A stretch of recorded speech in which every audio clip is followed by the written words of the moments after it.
Hello guys, welcome to my channel be tricky 2। आज हम लोग Kepler's laws of planetary motion पढ़ने वाले हैं। लॉज ऑफ प्लानिटरी मोशन कहने का मतलब है कि प्लैनेट्स के ऑर्बिटल मोशन के लॉज। तो सबसे पहले जानते हैं ये लॉज कितने हैं और इसे किसने दिया। Kepler's laws of planetary motion के 3 लॉज हैं और इन्हें जॉन्स कैप्लर ने दिया, जो 16th सेंचुरी के एस्ट्रोनॉमर थे। अब हम इनके दिए गए लॉज पढ़ते हैं।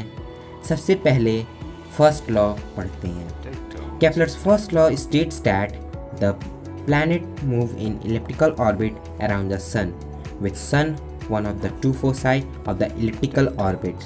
This laws means that जो भी planet sun के चारों तरफ रिवॉल्व करता है वो elliptical orbit में रिवॉल्व करता है और ऑर्बिट करने के साथ साथ उसके 2 फोकस होते हैं, जिसमें एक फोकस सन होता है। आई होप ये क्लियर होगा। Let's move on second law. Kepler's second law states that each planet revolves around the sun in such a way that the line joining the planet to the sun sweeps over equal areas in equal intervals of time. This means that हर एक planet जो planet को ऐसी condition में revolve करता है, सन को ऐसे condition में रिवॉल्व करता है कि जो सन से प्लैनेट के बीच का डिस्टेंस होता है वो इक्वल इंटरवल ऑफ टाइम में ट्रैवल कर लिया जाता है। फ्रॉम दिस एक कंक्लूज़न आता है कि प्लैनेट जब सन के क्लोज होता है तो उसकी रिवॉल्विंग स्पीड या वेलोसिटी फास्ट रहती है एज़ कम्पेयर टू जब प्लैनेट सन से दूर रहता है।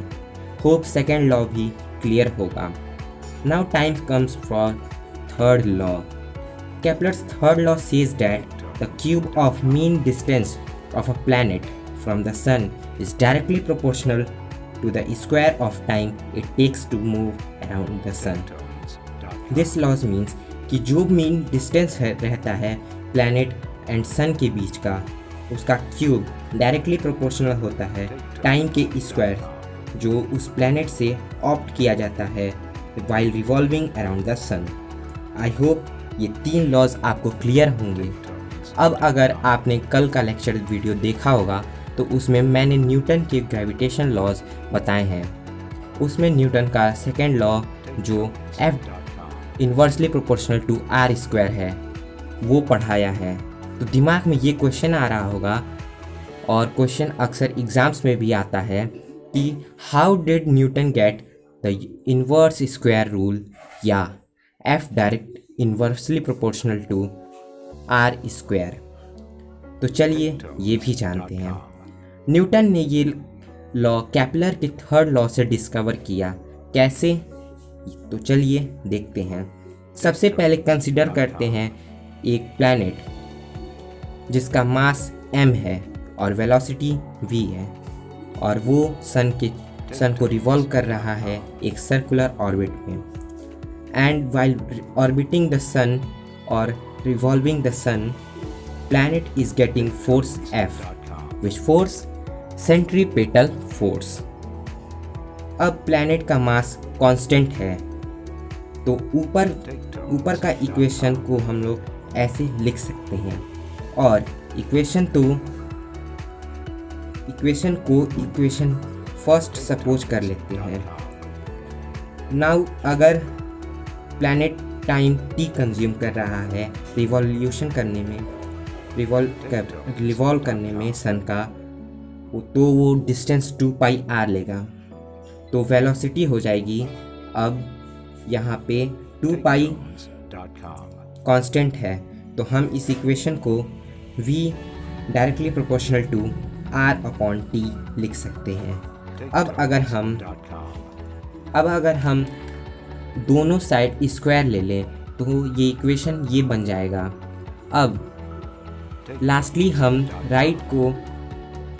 राइट साइड वाला जो इसका टर्मिनल है या फिर राइट साइड जो है उसको अगर हम लोग 8 से multiply as well as divide कर दें तो ये इक्वेशन ये बन जाएगा। अब केपलर के अकॉर्डिंग r³/t² कांस्टेंट होता है तो ये v² directly proportional to 1/r बन जाएगा। अब अगर हम इस इक्वेशन को इक्वेशन फर्स्ट में पुट कर दें तो ये equation f inversely proportional to r square आ जाएगा। आई होप ये डिराइवेशन आपको ईजिली समझ में आया होगा।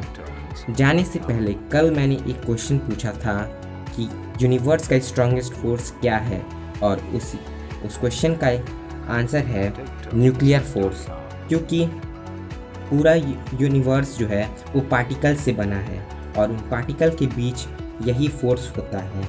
कभी कभार जो लगता है वो होता नहीं और जो होता है वो लगता नहीं। इसी के साथ आज का ये लेक्चर कंप्लीट होता है और हम मिलते हैं इसके नेक्स्ट लेक्चर में। Till that take care and good bye.